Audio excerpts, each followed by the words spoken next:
Արշակ Սրբազանը ձերբակալվել է անհիմն և շինծու մեղադրանքով։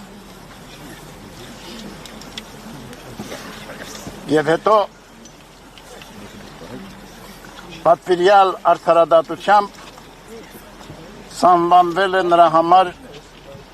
երկամսյա կալանավորման ժամկետ։